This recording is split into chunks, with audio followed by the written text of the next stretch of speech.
Tak rekam ini Pak Be. Sudah, monggo. Yuk, mulai. Alhamdulillah. Assalamualaikum warahmatullahi wabarakatuh.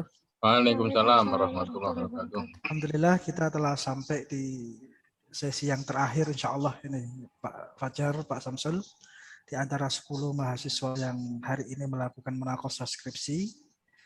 Yang terakhir adalah mahasiswi atas nama Rosifah Hani Nurdianisa. Beliau adalah putrinya Ustadz Fajar Murdianto. Kalau belum kenal saya kenalkan dulu Pak Samsul. Ngono nggak boleh, mestinya nanti. Oh nanti. Ya, nggak boleh ngono gitu. Iya, diulangi lagi rekamannya Pak, dihapus Pak. Nggak apa-apa. Enggak itu. Insya Allah beliau akan mempresentasikan. Dan khawatir saya objektif enggak. Oh siap.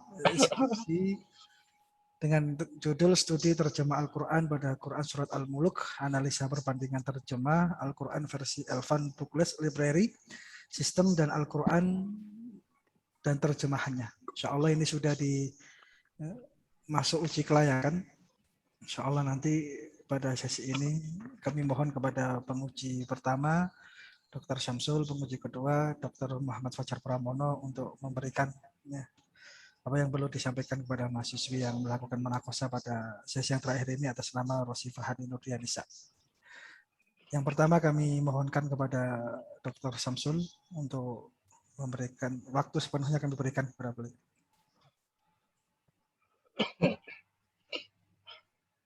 Presentasi tadi sudah ya? Oh ya, lupa saya. Yang terakhir agak ini. Untuk kami persilakan kepada mahasiswa atas nama Rosifah Hani Nurdianisa untuk mempresentasikan hasil skripsi yang telah diujikan kepada pembimbing. Bismillahirrahmanirrahim. Assalamualaikum warahmatullahi wabarakatuh. Waalaikumsalam warahmatullahi wabarakatuh. Hamdan syakiran thayyiban mubarakan fih kama yuhibbu rabbuna wa yardah. Amma ba'du. Saya di sini Rosifah Hani akan mempresentasikan skripsi saya yang berjudul Studi Terjemah Al-Quran pada Quran Surat Al-Mulk, Analisa Perbandingan Terjemah Al-Quran, versi Elvan Bookless Library System, dan Al-Quran dan terjemahannya.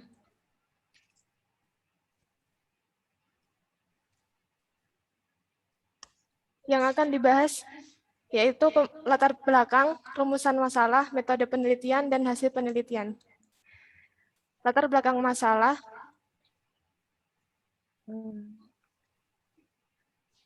Menerjemahkan Al-Quran adalah bentuk paling sederhana untuk memahami isi kandungan Al-Quran.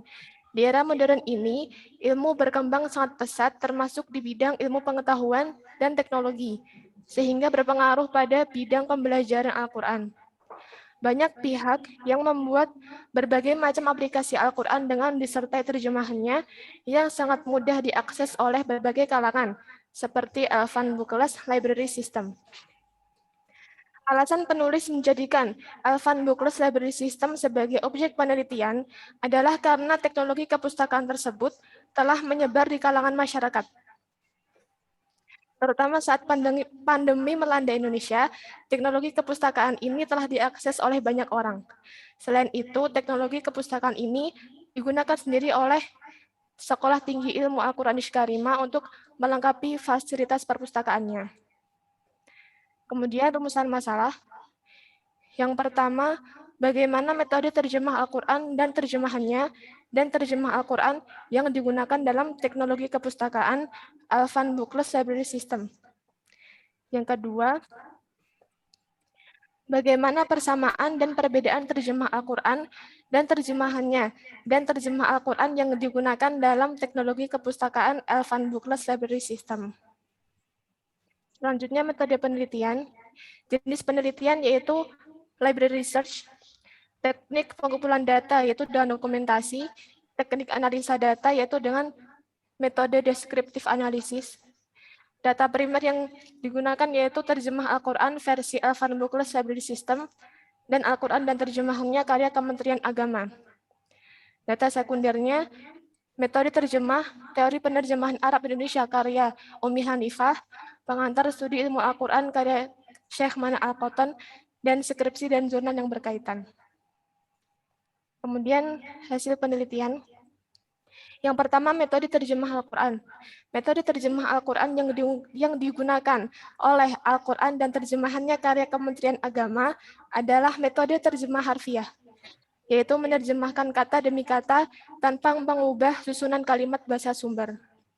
Adapun metode terjemah yang digunakan dalam terjemah Al-Quran versi Al-Fan Bookless Library System adalah metode terjemah harfiah seperti pada Al-Quran yang diterbitkan pertama kali pada tahun 1965.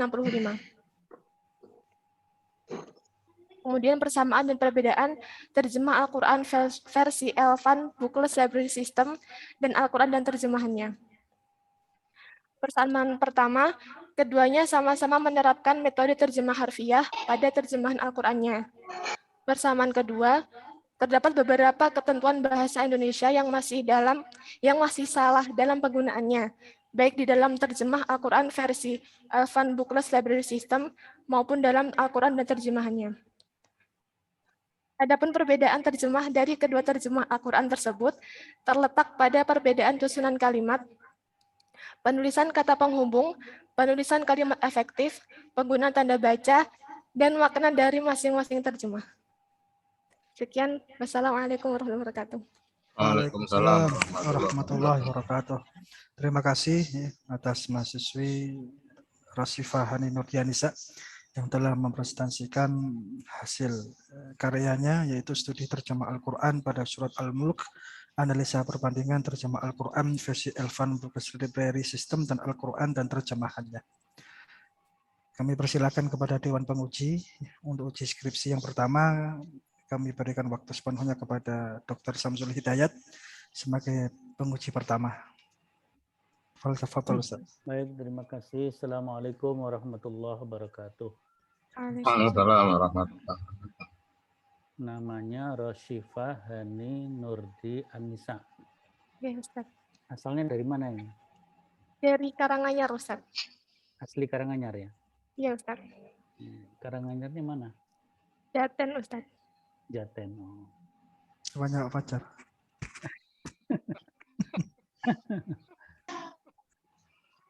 Ikuti taktik. Berarti termasuk apa namanya? Termasuk tuan rumah. Hari ini yang dari Karanganyar kan ada dua, yang satu dari Tawangmangu. Dari daerah.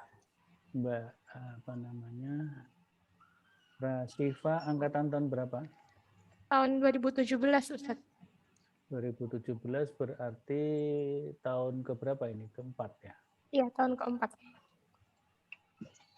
Ya, berarti tepat waktu ya. Alhamdulillah. Nah, saya ingin menampilkan share screen saya sedikit saja. Ini Mbak Rasifah ditutup ininya, coba. Share screen, stop screen. Nah, baik. Saya ingin kalau judulnya begini gimana ya? Jadi kata studi dan analisa ini dihilangin aja. Terjemah Al-Quran pada surat Al-Mulk, perbandingan terjemah Al-Quran versi Al-Fan Bookless Library System dan Al-Quran dan terjemahnya. Analisa ini udah otomatis lah ya. Kan nanti di bab 4 otomatis ini melakukan analisis ya. Analisis perbandingan dari dua dua sistem penterjemahan. Yang satu terjemahan Al-Fan Bookless Library System dan yang satu Al-Quran dan terjemahnya. Cuman yang ingin saya tanyakan nih kepada Mbak Rasifah. Kalau Al-Quran dan terjemahnya ini kan ada tuannya ya. Tuannya adalah Kementerian Agama atau tim penulis dari Kementerian Agama atau Departemen Agama dulu namanya. Nah, sekarang kalau Al-Fan Bookless Library System ini penulisnya siapa? Bukan penulis Ustadz, tapi yang punya itu Ustadz Junaidi. Nah iya, Ustadz Junaidi itu melakukan penerjemahan dari mana dia? Beliau Sumbernya dari mana? dari Al-Quran yang pertama kali diterjemahkan. Di mana itu? Al-Quran pertama diterjemahkan itu kapan? Tahun 1971 Oleh oleh Lajnah Pentasih Mushaf. Lajnah Pentasih Mushaf. Lajnah Pentasih Mushaf Al-Quran itu siapa? Kan Kementerian Agama juga kan?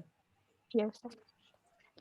Berarti sama enggak dengan yang Al-Quran dan terjemahnya ini? Mungkin sama, hanya beda tahunnya. Beda isinya, Ustadz. Terjemahnya sudah beda. Iya, terjemah beda itu karena perbedaan tahun di mana Kementerian Agama melakukan revisi-revisi. Gitu ya. Seperti yang Al-Quran dan tafsirnya itu juga begitu.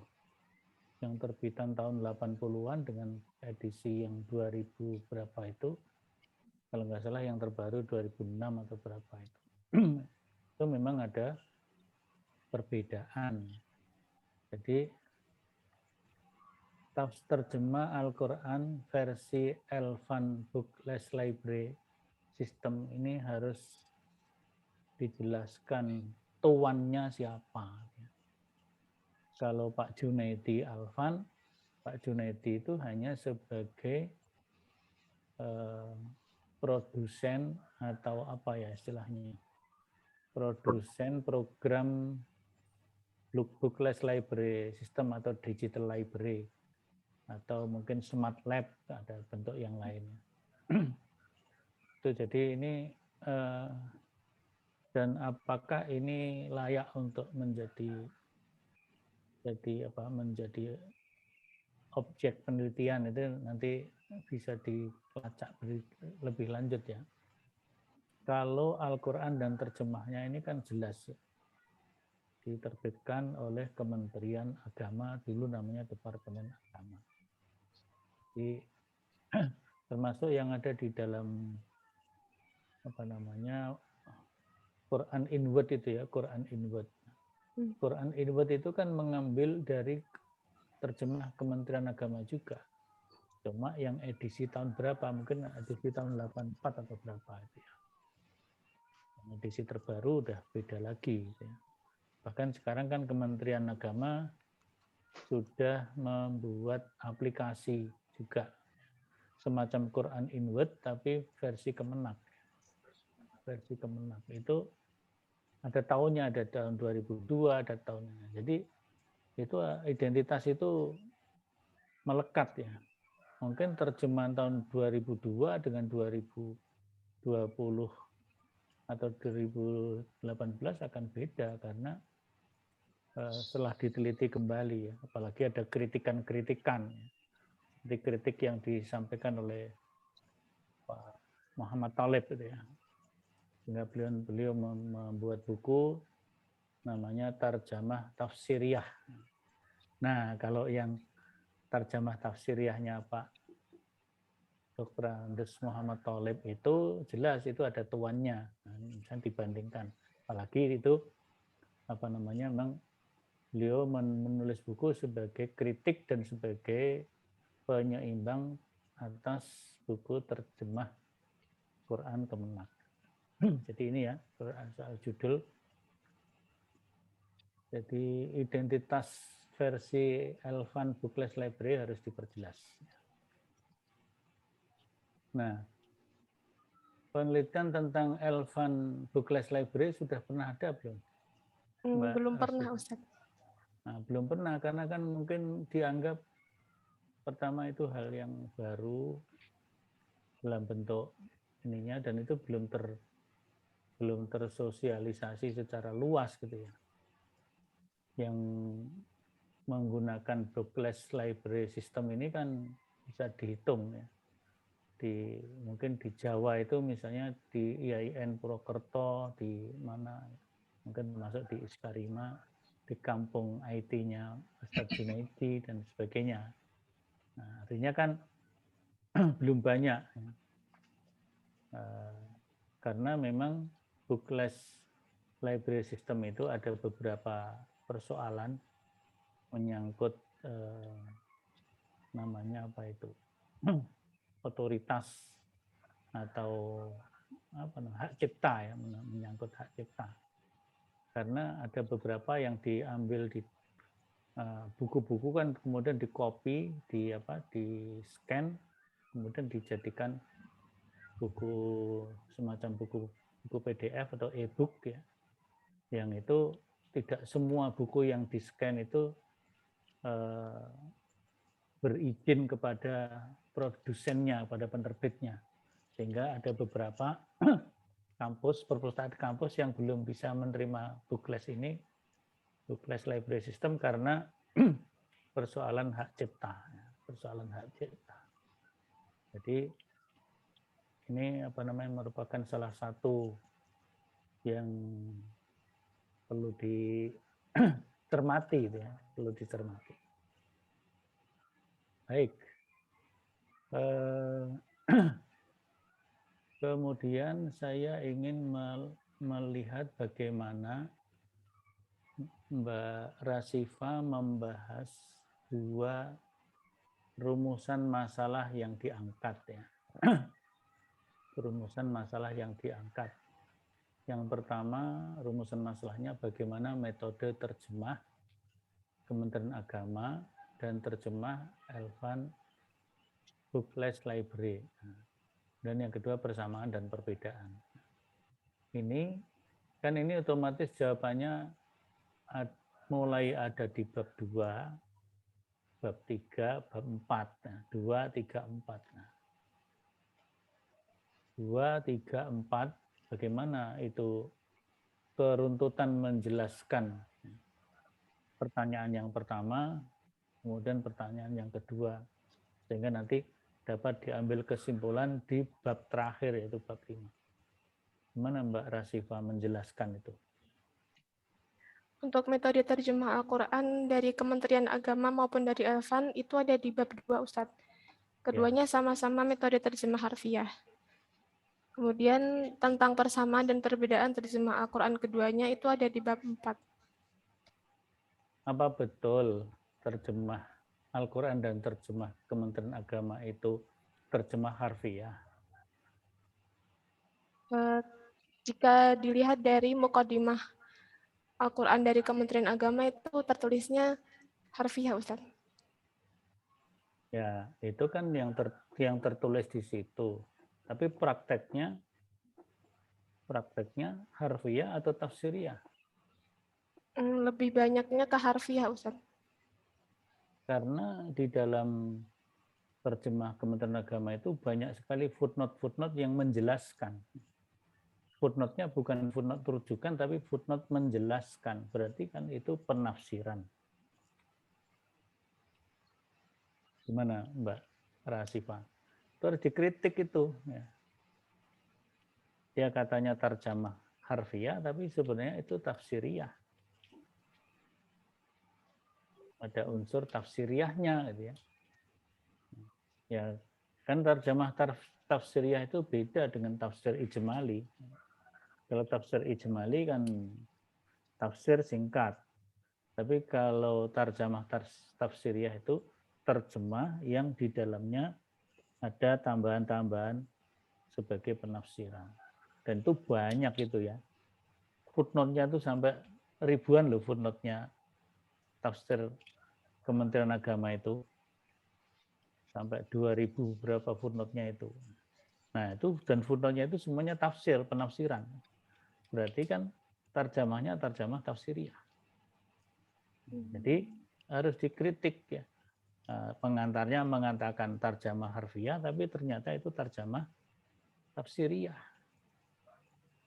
Nah, sekarang kalau yang Elvan Bookless Library System gimana? Itu harfiah, Ustaz. Nah, tolong dicermati, apakah seperti yang Kementerian Agama ngomongnya harfiah, tapi ternyata tafsiriyah. Itulah maka akan kemudian dikritik oleh Pak Tholib ya. Kemudian Pak Tholib langsung membuat kitab yang judulnya Tarjamah Tafsiriyah. Jadi sudah langsung tidak pakai footnote lagi, tapi di dalam menerjemahkan itu sudah dialihkan kepada bukan tarjamah harfiahnya, tapi penafsirannya langsung. Walaupun ya tentu tidak sama dengan tafsir ijmali juga. Ya. Tapi tarjamah tafsirnya mungkin mirip tafsirnya apa namanya Jalalain atau tafsir Jalalain itu kan lebih kepada itu tarjamah tafsir ya, bukan tafsir ijmali. Begitu juga tafsir Al-Muyassar ya. Tafsir Al-Muyassar itu juga lebih kepada tarjamah tafsiriyah meskipun agak lebih luas itu. Jadi antara tarjamah tafsiriyah dengan apa namanya tafsir ijmali. Nah ini perlu perlu pengecekan sehingga nanti menyimpulkannya, membuat kesimpulannya itu benar gitu ya. Kesimpulan yang betul-betul melihat kenyataan yang ada. Ya. Sehingga apa sih sebenarnya terjemah tafsiriyah, apa sih sebenarnya terjemah harfiah, itu harus betul-betul dikorek betul ya. Dikorek nanti sama Ustadz pembimbingnya mungkin bisa dicek lagi. Yang berikutnya kajian pustaka. Ini ya, oke lah. 2018 baru bagus. Kemudian ini 2016 oke baru. Ini 2008 lah ini. Yang 2008 ini harus diganti yang baru. Baru itu ya 6 tahun lah ya. Jangan sampai lebih dari 10 tahun. Ini kan apa namanya sudah diaktualisasi oleh penelitian-penelitian berikutnya. Mungkin ada ya yang membahas tentang terjemah depak dan PT3 serangkai mandiri yang itu merupakan penelitian baru, lebih baru dari 2008. Mungkin ada, perlu dicari lagi. Yang lama-lama jangan dipakai kalau bisa ya.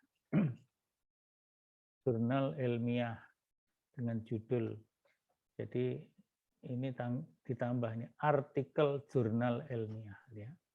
Artikel jurnal ilmiah dinamika terjemahan oleh Muhammad Khirzin tahun berapa ini? Tahun 2016, Ustaz. 2016. Jurnalnya namanya apa? Nah, itu harus disebut ya. Oh, ya, Ustaz. Artikel jurnal ilmiah, jurnalnya apa, judul artikelnya apa, penulisnya siapa. Ini kan baru penulisnya Muhammad Khirzin sudah ya. Tapi nama jurnalnya enggak disebut, tahun jurnalnya juga enggak disebut ya. Ini apa namanya? Footnote-nya juga enggak ada di sini ya. Nanti tambahkan footnote untuk menjelaskan itu ya. Penelitian Umi Hanifah dalam buku Metode Terjemah. Oke. Ini penelitian kapan, di mana, apa gitu ya. Ini juga perlu. Nah, kemudian setelah menyampaikan ada ABCDE ini, sini harus ada keterangan ya. Harus ada keterangan apa namanya? Keterangan kaitan dengan penelitiannya Mbak Rasifah ya. Jadi harus apa hubungan penelitiannya Mbak Rasifah dengan penelitian-penelitian yang ada tadi, baik skripsi maupun artikel jurnal, ini kan belum dijelaskan tuh ya. Hanya selesai berhenti di sini, ini tidak ada, ini harus ada tambahannya. Tanya di sini ya. Satu alinea lah dijelaskan. Tapi jangan mengatakan belum ada ini. Ya, jadi bahwa penelitiannya Mbak Rasifa misalnya ingin melengkapi dari penelitian-penelitian yang ada atau ingin mengkritik dari penelitian yang ada, memberikan warna baru dari penelitian tentang terjemah Al-Quran. Saya kira itu dari saya. Jadi intinya yang Elvan Bookless Library System ini harus jelas identitasnya. Penulisnya itu siapa, sumbernya dari mana. Jadi sumbernya terjemah tahun berapa, itu terjemahannya siapa. Kalau timnya siapa. Jadi gitu ya. Saya kira gitu, Ustadz. Saya kembalikan kepada Ketua Sidang. Ya, matur nuwun jazakumullah untuk penguji yang pertama Dr. Syamsul Hidayat. Semoga masukan-masukan beliau nanti akan menjadi catatan bagi kami, insyaallah. Selanjutnya kami berikan waktu dan kesempatan kepada penguji kedua Dr. Muhammad Fajar Pramono. Ya. Silakan. Assalamualaikum warahmatullahi wabarakatuh. Salam. Syukran waktunya ya. Saya ucapkan selamat pada Rasifa sama Ustadz Ahmadiyah ya. Sudah menyelesaikan karya ilmiahnya ya. Semoga nanti menjadi kebaikan kita untuk semuanya. Saya menangkap sebenarnya, nanti mohon untuk catatan-catatan, nanti saya kirim ke Ustadz Firdaus ya ininya. Baik yang praskripsi maupun ini tadi sudah saya coret-coret. Nanti mungkin kalau nggak paham bisa ditanyakan nanti. Tapi yang ingin saya sampaikan ada beberapa catatan. Pertama, saya kalau melihat dari segi gagasannya itu bagus sekali ya. Di antara judul-judul yang masuk itu saya kira bagus ya. Memang problemnya ya studi terjemah Al-Quran pada Quran surat Al-Muluk ya. Analisa perbandingan terjemahan tadi. Saya setuju di apa yang disampaikan oleh Ustaz Syamsul, misalnya terjemahan Quran terus langsung perbandingan terjemahan, itu bagus ya. Ini gagasan menarik ya, cukup apa namanya sesuai itu yang baru ya menurut saya. Dan ini kalau kayak masuk di program-program kayak di program kreativitas mahasiswa itu juga bagus ya. Di model-model begini sering justru diterima ya kalau di kompetisi ya di dikti apa itu biasanya ya PKN. Bagus gitu. Nggih, PKN itu bagus. Hanya memang yang saya melihatnya pertama dari apa yang agak ya mungkin perlu diskusi sebenarnya, harus banyak diskusi dengan banyak pihak ya. Karena nanti saya melihat memang agak titik terlemahnya justru di apa namanya di bagian metodologinya ya, metodologinya itu terus sama tentunya sistematika pembahasannya itu yang agak perlu sebenarnya perlu dirapikan, menurut saya dirapikan. Coba saya ambil contoh saja ya, di situ ya nanti akhirnya saya buka juga ya. Tapi ini perlu memang saya luruskan ya, yaitu aku masih terganggu fotokopi Haidar. Ya ini bab 2 ya. Tadi betul yang ditanyakan oleh Ustaz Syamsul Hidayat tadi ya. Bab 2 itu mestinya yang digambarkan itu bukan landasan teorinya terjemahan ini.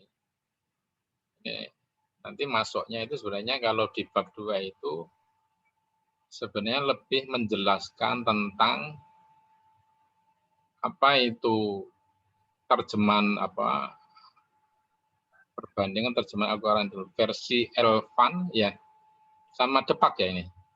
Iya, Ustadz. Apa namanya? Satunya apa? Yang satu versi Elvan, Bookless Library, System, dan terjemahan. Dan apa ini? Al-Quran dan terjemahannya. Enggak, yang dibandingkan antara ini sama terjemahannya mana? Terjemahannya Elvan sama terjemah Al-Quran dan terjemahannya. Nah, ya, itu Depak apa terjemahannya Itu dia? itu dari Kemenak, Ustadz. Iya. Judulnya Al-Quran dan terjemahannya. Nah, berarti yang di bab 2 itu lebih tepatnya itu yang antum menggambarkan tentang apa namanya?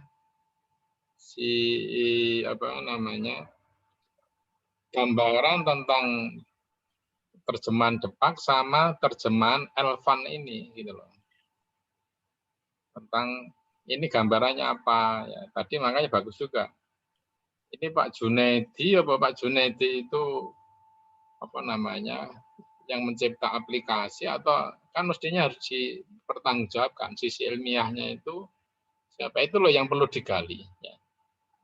Penulisnya apa, kelebihannya bagaimana ya, apa namanya, apakah memberikan apa namanya warna tersendiri ada di dalam terjemahan-terjemahan di Quran di Indonesia, Quran di Indonesia misalnya itu bagus. Sisi itunya yang justru yang nomor 2 itu. Kemudian di bab 3-nya bab 2 tadi itu menggambarkan itu. Maka antum ya, ini kok langsung teori terjemah ya. Makanya yang benar itu kitab Depaknya itu sama Elvannya tadi. Gimana Rasifah? Iya, Ya, Ustadz. bukan teorinya langsung, nanti teorinya salah satu sub ya, bagian dari apa namanya terjemah versi Elvan Douglas tadi itu begitu. Atau sebelum saya masuk ketiga, mau antum apa maunya? Maksudnya, Ustadz, Nggak maunya antum, ya tujuan penelitian antum itu mau ngapain? menjelaskan tentang terjemah itu sendiri sama perbandingan Elvan sama Al-Quran dan terjemah. Ya, berarti antum melihat sisi barangnya tadi loh ya, tentang terjemahan Quran sama Depak sama Elvannya itu dideskripsikan. Baru yang ketiga di bab 3-nya itu apa ini? Tentang Al-Mulk ya. Antum kan sedang menguji kan sebenarnya, iya kan? Iya, Ustadz. Bagaimana terjemahan Quran ya, library sama ini apa? Kok library? Book library dengan ini tuh dalam memahami, dalam menjelaskan Al-Mulk. Itu sebenarnya yang ingin antum jelaskan itu. Enaknya gimana ya? Al-Quran dan terjemahannya. Makanya antum menyebut Al-Quran dan terjemahnya itu apa? Al-Quran Depak ya. Ya. Misalnya apa? Ini kan antum Ya. ingin menjelaskan apa, Batika? Kalau yang sudah direvisi kemarin, surat Al-Mulknya, Ustadz. Ya, tak cek dulu ya. Ini kan tetap teori terjemahan juga yang sudah antum revisi. Ini yang direvisi kan? Nah ini loh, surat Al-Muluk dalam Quran. Dalam terjemahan itu sebaiknya antum bisa kasih nama aja, Quran Depak. Al-Quran dan terjemahnya Kemenak gitu saja. Ya, Al-Quran dan surat Al-Muluk dalam Al-Quran dan terjemahan Depak dan versi Elvan. Gitu loh, jadi kembalikan lagi. Ini sudah kemenang ya? Oh, sudah ada. Sudah ada. Quran, surat, dan terjemahan karyanya ini yang mengganggu. Ya. Ini nggak usah dikasih karyanya. Nah, thread, menak, ya. Dan ini Quran lain dihapus. Dan apa teknologi ya. Kan terjemahan Al-Muluk, terjemahannya Depak sama apa ini? Teknologi Kepustakaan Elvan. Namanya dari mana? Teknologinya itu enggak ya? Oh ya Ustaz. Ya ini aja, teknologi Kepustakaan Elvan Bookless Library System. Gitu. Terus mestinya di tiga apa? 31 ya, 31 pengantar, terus 32 ini mestinya terjemahan Depak tentang Al-Muluk, kemudian 32 terjemahan Al-Muluk yang dilakukan oleh siapa namanya Elvan, Kepustakaan Elvan Book Library System. Sisi terjemahnya dulu aja, apa adanya. Depak tuh kalau bicara Al-Muluk tuh kayak apa, terus Elvan tuh bicara tentang Al-Muluk tuh apa. Itu poin 2, 3, baru yang bab 4-nya, kalau ada bab 4, itu baru melakukan namanya tentang kelebihan atau kekurangan keduanya tadi. Bukan analisa perbandingan. Ya. Kelebihan itu langsung aja, pakai gunakan library itu jangan menggunakan ini ya. Tapi tadi loh, misalnya kelebihan kekurangan Depak sama booklist apa ini. Nanti kan akan ketahuan kan, antum nanti akan buat kesimpulan. Ketika menjelaskan Al-Muluk itu lebih jelas yang miliknya Depak atau miliknya ini. Atau yang kedua mudah diakses mana antara punyanya Depak sama Elvan. Kira-kira gitu nggak gambarannya? Rasifa. Ya Ustaz. Nah ya.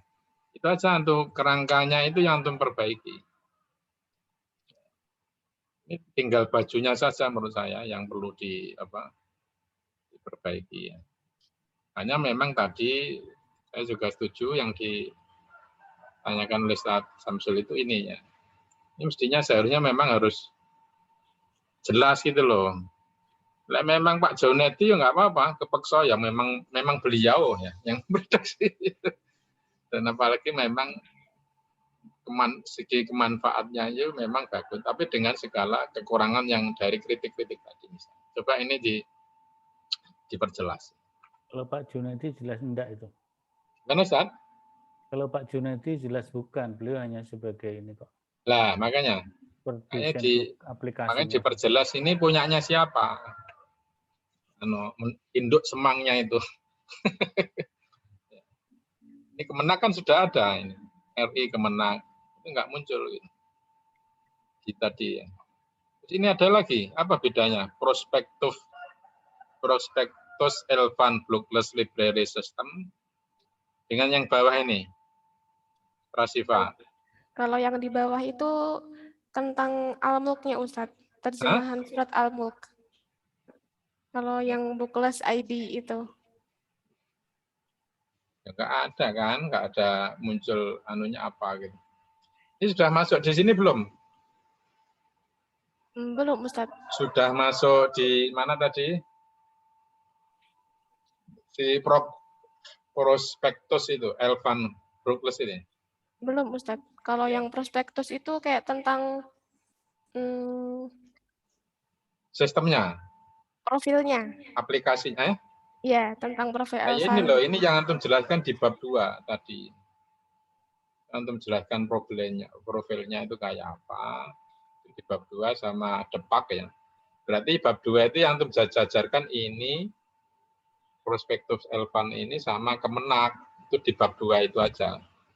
Penulisnya siapa, penciptanya siapa, metode pendekatannya kayak apa, modal mengaksesnya kayak apa kalau aplikasi. Itu kan itu yang antum jelaskan di bab 2. Baru bab 3 antum ingin mencoba melihat keduanya itu di dalam memahami Al-Muluk. Terus kira-kira yang bab 4 itu ingin melihat mana yang paling canggih ya dalam konteks ini. Kira-kira gitu, atau paling jelas ya, paling mudah dipahami, punyanya Kemenak atau punyanya. Terus kesimpulannya apa, Rasifa? Lebih bagus depak apa lebih bagus prospektus Elvan itu, atau ukurannya apa yang antum pakai? Ukurannya dari segi bahasa, Ustadz. Hah? Dari segi bahasa. Oh, bahasa. Lebih bagus mana antara Kemenak sama ini? Lebih bagus dari Kemenak, Ustadz. Lebih rapi bahasanya. Oh. Terus itu kelebihannya lebih rapi. Kalau Elvan, kelebihannya apa? Kalau Elvan itu bisa diakses di mana aja, Ustadz. Oh, itu. Jadi sisi ininya ya. Memang alat sama buku gitu ya yang antum bandingkan. Iya, Ustadz. Apakah ya misalnya Quran itu ya, Quran buku itu ya, kitab itu sama Quran yang ada di aplikasi di HP gitu ya? Iya, Ustadz. Nah, oke, coba itu dirapikan. Nanti dari segi bahasa bagus menang, tapi dari sisi kemudahan aksesnya itu punyanya Prospektus Elvan Bookless Library System. Kira-kira gitu ya? Iya, Ustadz. Oke. Berarti yang bab 4 itu ditambahin kelebihan dan kekurangan, Ustadz. Bukan ditambah, ya memang kelebihan, iya, judulnya begitu lah menurut saya. Kelebihannya, kekurangannya apa? Terus, tentu pakai studi perbandingan ya. Langsung aja, kelebihan kekurangan dari Kemenak sama ini, yang di atas itu memahami Al-Muluk tadi kan, bagaimana keduanya memahami Al-Muluk tadi. Atau menjelaskan ya, menjelaskan Al-Muluk itu. Itu ya, Rasifah. Iya, Ustadz. Saya kira demikian. Ustadz Ahmadiyah, ya sekali lagi saya ucapkan selamat. Semoga bermanfaat, barokah. Terus kalau muda masih semangat ya untuk belajar, mumpung muda ya, S2, S3 ya. Sekalipun nikah bukan menjadi halangan. Sudah nikah belum, Rasifah? Belum, Ustadz. Oh, S1, belum. S2, S3, Pak. S3. Nah, itu S3. antum aja. S3 maksudnya, S3. Ya, itu kan antum ya. Oke, syukron. Ya, terima Semoga kasih. manfaat ya. Ya. Kurang lebihnya mohon maaf. Assalamualaikum warahmatullahi wabarakatuh. Waalaikumsalam warahmatullahi wabarakatuh. Terima kasih kepada Dr. Muhammad Fajar Pramono, MSI, yang telah menguji skripsi atas nama mahasiswa atas nama Hani Rasifah Nurdianisa. Insya Allah segala masukan dan segala catatan dari Dewan Penguji 1, Dr. Samsul, Dewan Penguji 2, Dr. Muhammad Fajar Pramono akan menjadi masukan dan perbaikan buat kami di dalam penulisan skripsi ini. Insya Allah. Kami ucapkan terima kasih. Jazakumullah.